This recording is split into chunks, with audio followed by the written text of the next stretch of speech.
Doc Itchel. Good morning sa lahat na nandito ngayon. Salamat, Lord, at na-invite niyo ako. Maraming salamat sa band na napakanta ako pagpasok pala. Maraming salamat, Brother Bo, sa pag-invite, pag-consider niyo sa akin ba. Hindi man dapat ako ba-consider, pero talagang binigyan niyo ako ng chance. Yes, of course, alam namin na makaka-bless ka ng madami. Salamat for saying yes as early as now. God accept me. Ay, I love that! I love that! Kasi hindi kasi, every time na pumupunta talaga ako sa inyo, totoong feelings ko to, ha? Pagkakala nag-charger ako sa inyo, hindi. Pag pumupunta ako sa mga events, sa mga show, takot na takot ako sa mga English, sa mga social. Kaya natatakot siya sa atin, kala niya Inglesera tayong lahat. Oo. Sa may katabing Inglesera, pakitranslate na lang.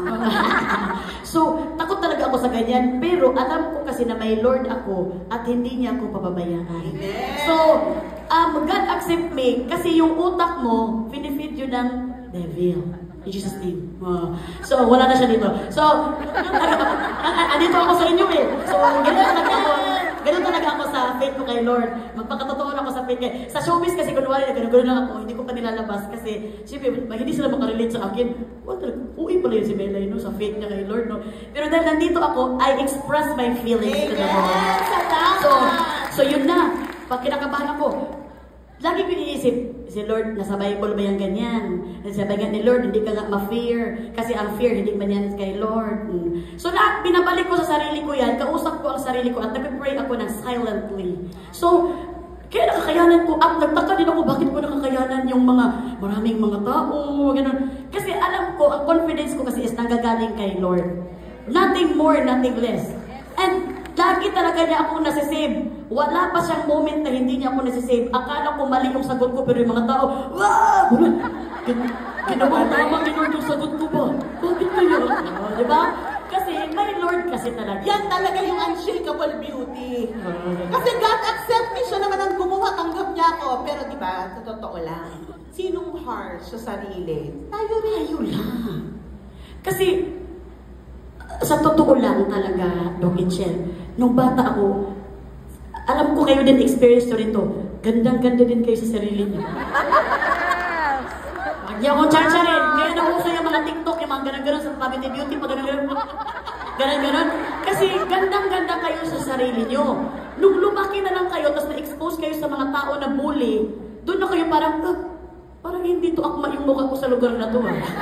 Kasi ganun din ako eh. Nung bata ako, salamin ako, talaga mabibiyak niya ang salamin namin, kakaganon ko. Wala pa mga tiktok-tiktok. Nung nag-elementary ako, binubuli ako. Kulot, salot, ano lang? Pisti. So doon ko na-realize na gandang-ganda naman ako sa sarili ko, pero hindi ko dapat i-public. Isa sarili ko lang. Pero hindi pa rin ako tumigil na magandahan sa sarili ko. Kasi pag ginagano ko, ang ganda ko, nagagalit yung mga tao. Pero pag sinabi ko, ang pangit ko, natutuwa sila. Ay, pag sinabi natin na, Melay, ang ganda mo. Totoo ba yan to? Kaya ko na ang ganda nung sinabi mo na, oo nga, no, Because siguro all the time. Pero kasi, hindi naman ibig sabihin, not enough is parang hindi ka na ma-accept ng tao sa paligid mo. Hindi naman masama ang pagiging not enough, di ba? Kung not enough ba, nakapatay ka ba ng tao, hindi ka naman nakapatay ng tao. Not enough ka lang because, na hindi mo lang nagawa yung mga bagay na sa tingin mo. Pero sa tingin ng mga tao sa paligid mo, enough na enough ka. Hindi masama ang pagiging not enough. Yung pagiging not enough ka nga, magpapupush sa'yo na maging better person ka pa. Maging strong ka pa na, ay hindi ako enough ngayon, tomorrow, I'm gonna be Melay 2.0. So, hindi pa rin. Para ma-inspire ka na mabuhay ng mabuhay. Kasi kung enough ka na enough ngayon, feeling ka na masyado. Nagano'n ka na. So, walang, para sa akin kasi, maraming times talaga na I'm not enough. Pero hindi ako nagiging sad. It boosts me. Yeah, I love that. So you mean to say that, Sister Sa, let's capture being not enough, the feeling of not enough, that's hindi yan masama, that's not bad. What but it's bad if you allow it to eat you. Yes. And you eat it. Kaya talaga, lumaki na yung chan mo. It eats you, you eat it also. Totoo yan. Tapos lahat ng lumalabas sa bibig mo. Galit, hindi ako order ako sa Grab, kakain ako, nagkuhan ka na. So, being not enough is not bad. So, keep pushing yourself. And, minsan nga ka nang, dan ka pa talaga magiging not enough, sa tingin mo, not enough ang sarili mo para mag-praise kay Lord.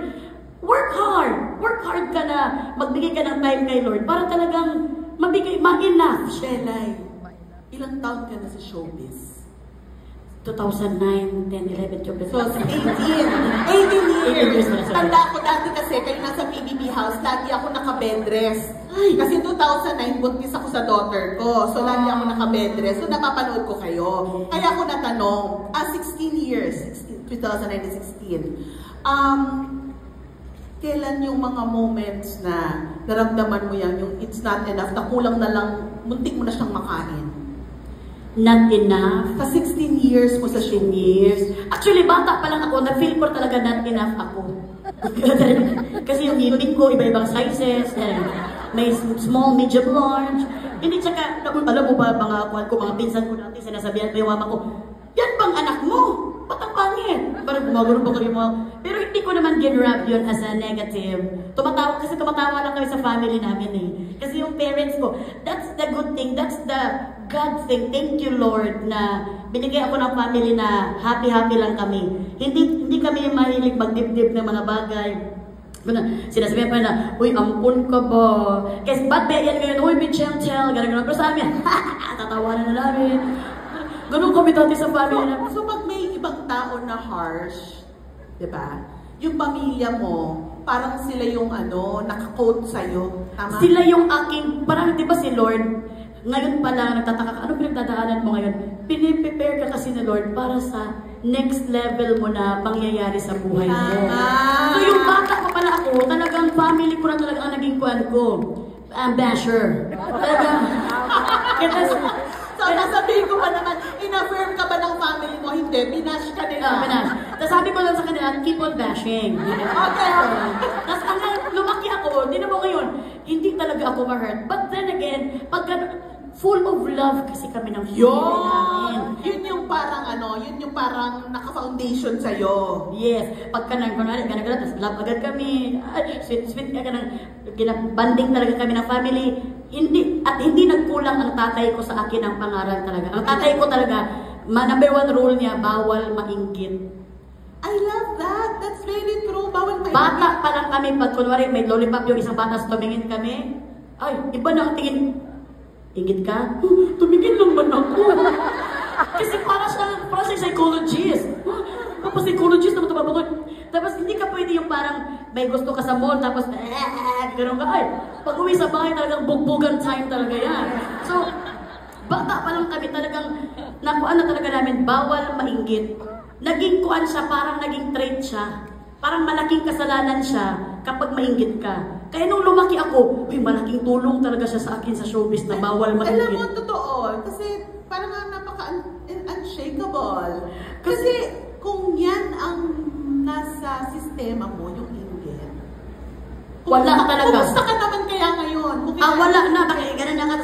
Iba na ang ugali ko ngayon. Baka scammer na ako ngayon.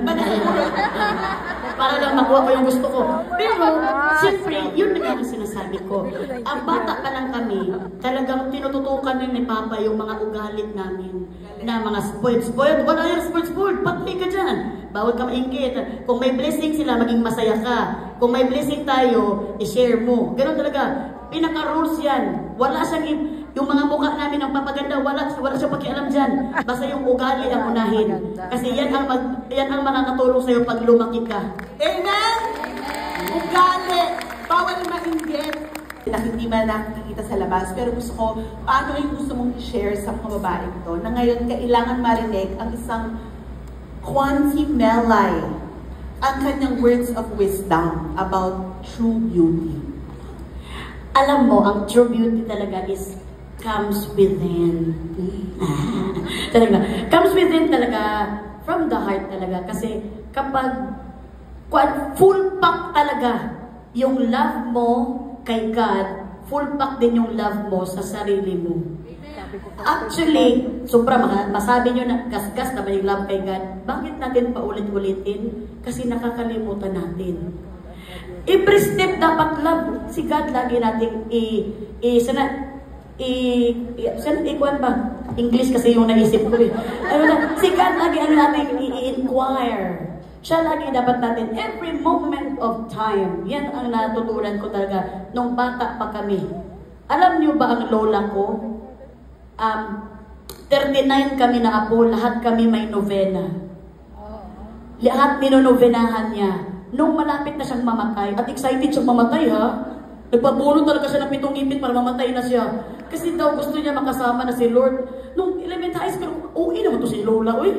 Yung iba ayaw mamatay. Tapos siya gusto mamatay. May one time pa, nagsabay kami sa airplane, siya kasama namin. Pag sabi niya, Lord, kunin mo na ako. Sabi ng mama ko, huwag mo kami isama. Kaya nasa airplane tayo.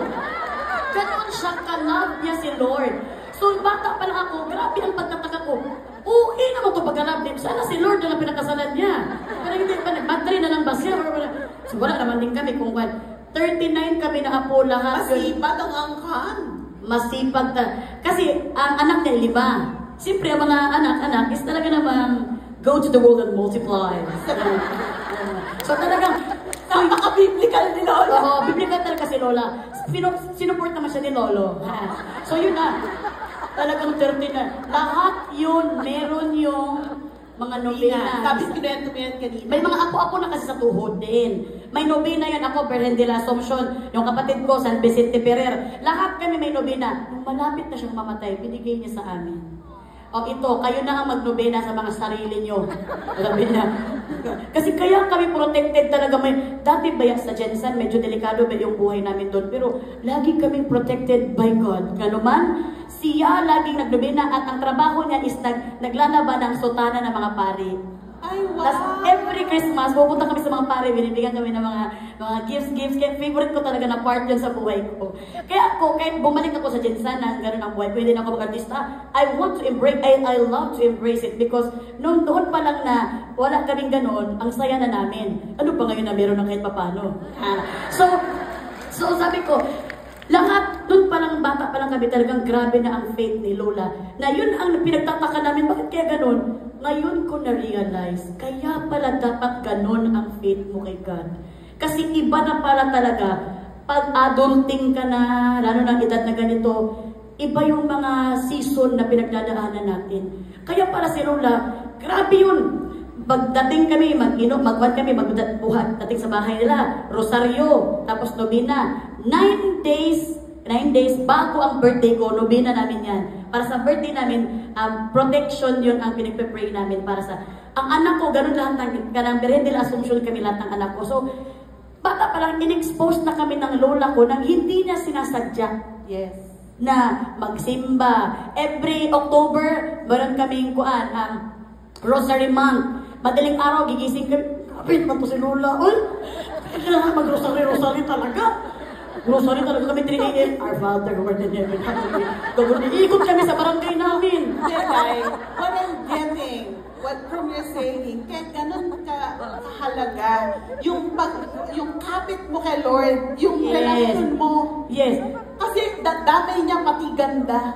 Yes, idadamay talaga niya. Kaya ganun kahalaga na kumapit tayo kay Lord every moment of time. Kasi siya ang magsusustain ng confidence natin. Yes. Siya ang magsusustain ng contentment, yung parang peace sa heart natin.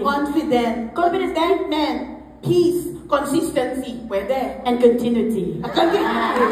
So, huwag tayong maghanap ng mga something. Kasi, di ba si Lord nga, ginawa niya nga tayo from the verse Psalm 139. 139 ba yun? Verse 14. Fearfully and wonderfully made. At sisters, ulitin nga natin. Fearfully and wonderfully made. Sinabi yan sa akin ni Ma'am Shanet yung verse na yan, naniwala naman ako. So, doon pa lang, kaya sinasabi ko yung word na yon na kumapit talaga tayo kay Lord. May mahirap pa ng pinagdadaanan o masaya ang pinagdadaanan. Kasi wala tayong ibang kakapitan kundi siya lang. Wala. Sinasabi ko to sa inyo because I experienced this all my life. Hindi ko nga to pangarap. Di ba sinasabi ko nga sa inyo, bakit ako nandito? Siguro, ginawa ko ni Lord para ma-ready to, para makausap ko kayong lahat. Amen! So, sino lang naman ako sa Jinsan? Ikaw ang pinadalang propeta Melay. Ang wanti ng bayan! Pero gusto kong sabihin sa inyo lahat, kung ano man yung mga pinagdadaanan ninyo, ano man yung nasa puso ninyo, let's check ourselves. Let's check ourselves din. Hindi tayo pwedeng self-pity dito. Dahil nung binuhay pa lang tayo ni Lord, malaking blessing na yun na nakita natin ang earth.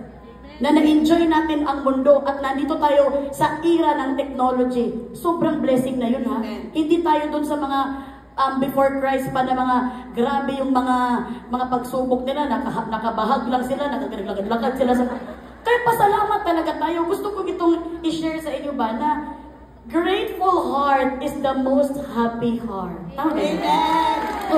So kung ano man ang pinagdadaanan mo, mas malaki si Lord kaysa dyan sa pinagdadaanan mo. Tama yung mga nababasa natin sa online. Yan, doon lang din naman ako bumabasa eh. So, pero kailangan nga natin paulit-ulitin kasi minsan nakakalimutan natin pa nag-i-expose na tayo sa material things. Gusto ka na ng iPad, laptop, mag-selfie ka na. Anong selfie sa kigol mo? Bawal ka talaga. Huwag kang, ang self-pity is, hindi talaga yan siya maganda dahil mawawala ka sa mga diskarte mo sa buhay. Correct. So, ang kinin ang tamang ganda. Huwag sa dami ng hanash, sisters. Huwag kainin ng self-pity. Quoted by Propeta Melay. And embrace yourself. Love yourself. Ako nga, sino ba Di naman, nagkaasawa pa ako na matangos ng ilong, di ba? Na hindi ko naman din in-expect. Kasi ang alam ko, makapangasawa ko, kamukha ko lang din. So talagang, sabi nga din ni Lola ko sa akin, minsan kasi, nawawalan tayo ng confidence kasi, o hindi natin alam kung sa pinagdadaanan ba natin na pinaka-worst, wag na lang natin ding ano yung i-big deal, yes. Ang mga big deal naman siya, pero kung i-big deal mo pa, idasal na lang natin. Ipagdasal, i-praise the Lord, and ibalik sa Kanya lahat ng mga blessing na binigay niya din sa atin. Amen! Can we all give Melay a big one beautiful clap? Tatawagin na namin Sister Melay. Hindi ka na Kwanti, ikaw na si Sister Melay. Kasi napalaki noon, sinimulan mo na yung beauty natin bigay ni Lord. Ngayon, yung landing mo, huwag kang mag-self-pity, lahat i-surrender mo. Everything must be grounded. Meron kaming last request. Okay. Pwede ka ba namin ipag-pray? Oh yes, I want that. That's the best. Sisters, can we pray for her? Thank you.